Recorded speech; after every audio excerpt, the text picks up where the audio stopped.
కవిత గారు ఎందుకు అమెరికా అవుతున్నారంటే అది కుటుంబానికి సంబంధించిన సమస్య మీనా లేకపోతే ఇతర కావచ్చు, దాని అంశాలు మనం మాట్లాడడం బాగుండదు. కానీ అంటే కుర్చీ పంచాయతీ అయితే జరుగుతుంది అనేది మనకు తెలుస్తుంది. ఓవైపు కవిత, ఓవైపు హరీష్ రావు గారు, ఓవైపు కేటీఆర్ గారు. ఇప్పుడు కేటీఆర్ గారు కొడుకుగా హక్కు నాకే ఉంటుందని, అమ్మాయిగా కూతురుగా నాకే అవకాశం ఉంటుంది, అది వీరు.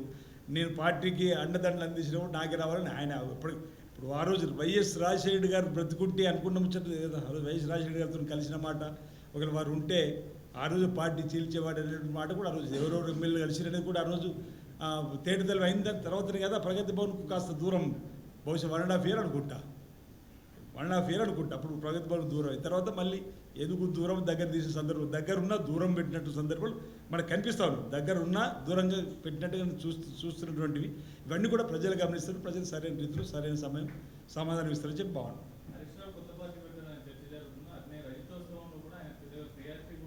ఎవరికి ఇచ్చారని అటు దయాకరావు గారు మాట్లాడినట్టున్నారు, ఇటు కేసీఆర్ గారు మాట్లాడినట్టున్నారు. ఇద్దరే ప్రజాస్వామ్యం ఎక్కడ బీఆర్ఎస్లో ఉంటున్నారు. ప్రజాస్వామ్యంలో బీఆర్ఎస్ పార్టీ ఆ రోజు, ఇప్పుడు కాంగ్రెస్ పార్టీ అన్ని ఎస్సీ ఎస్టీ బీసీ మైనార్టీ అన్ని వర్గాలకు సంబంధించిన నాయకులు మాట్లాడిస్తాం. సామాజిక బాధ్యత ఏది ఎక్కడ ఉందంటే కాంగ్రెస్ పార్టీలో సాధ్యం. ఏ సమావేశం పెట్టినా అన్ని వర్గాల నాయకులతో మాట్లాడిస్తాం. ఈరోజు వాళ్ళ ఇచ్చిన కేవలం ఇద్దరే ఆ ఇద్దరు కూడా ఎవరో సామాజిక వర్గం సంబంధించుకుంటా అంటే ఆ పార్టీ ఎవరి పార్టీ అనేది కూడా వాళ్ళు చెప్పకని చెప్పారు. ఆ రోజు కూడా అన్నాం 25 సంవత్సరాల రజతోత్సవం చెప్పంటే అది టీఆర్ఎస్ పార్టీకి వేసినట్ట బీఆర్ఎస్ పార్టీకి వేసినట్ట. టీఆర్ఎస్ పార్టీ బీఆర్ఎస్ పార్టీగా మారింది. సరే అతను కొత్త పార్టీ పెడతారని చెప్పండి. ఇప్పుడైతే అంత తెలంగాణలో కొత్త పార్టీ పెట్టేంత దాన్ని ఏమంటారు స్పేస్ ఉందని అనుకుంటలేరు. అది కేవలం ఆ బావబామల మధ్య పంచాయతీతోని మామ మీద కోపంతో, మేనమామ మీద కోపంతో, మేనల్లుడు చేసుకునేటువంటి ఏదైనా కోపంతో పెట్టుకుంటే అది వాళ్ళకి జరిగేటువంటి నష్టము కష్టం అనేది అంత మాత్రమే. కానీ స్పేస్ అయితే తెలంగాణలో లేదు. తెలంగాణ బ్రహ్మాండంగా ఇందిరమ్మ పాలన గౌరవ ముఖ్యమంత్రి రేవంత్ రెడ్డి గారి నాయకత్వంలో ఉప ముఖ్యమంత్రి గారు మంత్రులు సమన్వయం చేసుకుని బ్రహ్మాండంగా పాలన సాగిస్తున్నారు. ప్రజలందరూ కూడా ఈ అంశాన్ని గమనిస్తున్నారు. ఆ స్పేస్ లేని సందర్భంలో పెట్టుకుంటూ అది వాళ్ళకి సంబంధించిన కుటుంబ వ్యవహారంగా చూడవాలి తప్ప మరొకటి కాదు తెలియస్తాం.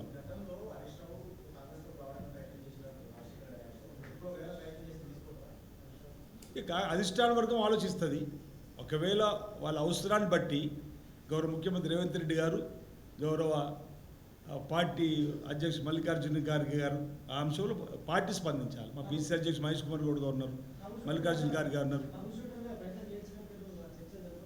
మరి ఇప్పుడు ట్రబుల్ షూటర్ అని మీరే అంటుండ్రు, అన్ఫాలో అవుతుండు గేట్ బావమరది అని మీరే అంటుండ్రు. ట్రబుల్ షూటర్ అయితే ఎందుకు అన్ఫాలో అవుతాడు? అది పార్టీ అంటే కాంగ్రెస్ పార్టీకి సంబంధించిన అగ్రనాయకత్వం ఆ అంశంలో పరిశీలన జరుపుద్ది. అలాంటి సందర్భం ఆసనం అయితే ఇప్పుడే మీరే చెప్తున్నారు కదా, ఇప్పుడే మీరే మాట్లాడుతున్నారు కదా, పార్టీలో చర్చ జరగలేదు. అప్పుడు అంటే రాజశేఖర్ గారు ఉన్నప్పుడు అంటే వాళ్ళ అంతర్గత కొమ్ములాటలు వాళ్ళ అప్పుడు ఇదే సిచ్యువేషన్ అప్పుడు కూడా జరిగి ఉంటుంది. జరిగినప్పుడు వారు రావడానికి ప్రయత్నం, ఇప్పటికంటే వారు ఏమైనా ప్రయత్నం చేస్తారో తొలిగడికి వేసే ప్రయత్నం చేస్తారో చూడాలి. అది ఇప్పటికి మీరు అడుగుతున్న ప్రశ్నకు నాకు ఉన్నటువంటి అవగాహనతో చెప్పగలుగుతున్నా. సరే ఇందులోకి రావడానికి ఆయన ప్రయత్నం చేస్తారని చెప్పంటే ఇక్కడ నుంచి లేదు స్వాగతం వస్తారని పార్టీ నిర్ణయం చెప్తుంది. పీసీ అధ్యక్షులు ఉన్న మహేష్ కుమార్ గౌడ్ గారు, మల్లికార్జున ఖార్గే గారు, గౌరవ ముఖ్యమంత్రి గారు సందర్భాన్ని బట్టి నిర్ణయం తీసుకుంటారని చెప్పి భావిస్తున్నా. ఏంటంటే హరీష్ రావు గారు అంటే దాచిది ఉంది. రాజశేఖర రాయంలో హరీష్ రావు గారు వారిని కలిసిర్రు, మాట్లాడినరు. వారితో పాటు ఉన్న దాంట్లో 50% శాసనసభ్యులు రావడానికి సిద్ధమైనరు. ఎవరో శాసనసభ్యుల పేరు కూడా వచ్చింది. వాళ్ళందరినీ పక్కన పెట్టినప్పుడు కేసీఆర్ గారు ప్రగతి భవన్కే వారు రాకుండా చూసిండ్రు. అవన్నీ ఆఫ్ ది రికార్డు కావచ్చు, కానీ నాన్ రికార్డుగా అందరికీ తెలిసిపోయిన అంశం. మీకు తెలుసు, మాకు తెలుసు, రాష్ట్ర ప్రజలందరూ కూడా తెలుసు. మళ్ళీ సర్దిగా పేరు మనదల్లా మనం గొడవలు పెట్టుకుంటే కొట్లాటేసుకుని దూరం పోతే బాగుండదని చెప్పని. Subscribe us and press the bell icon for more interesting updates.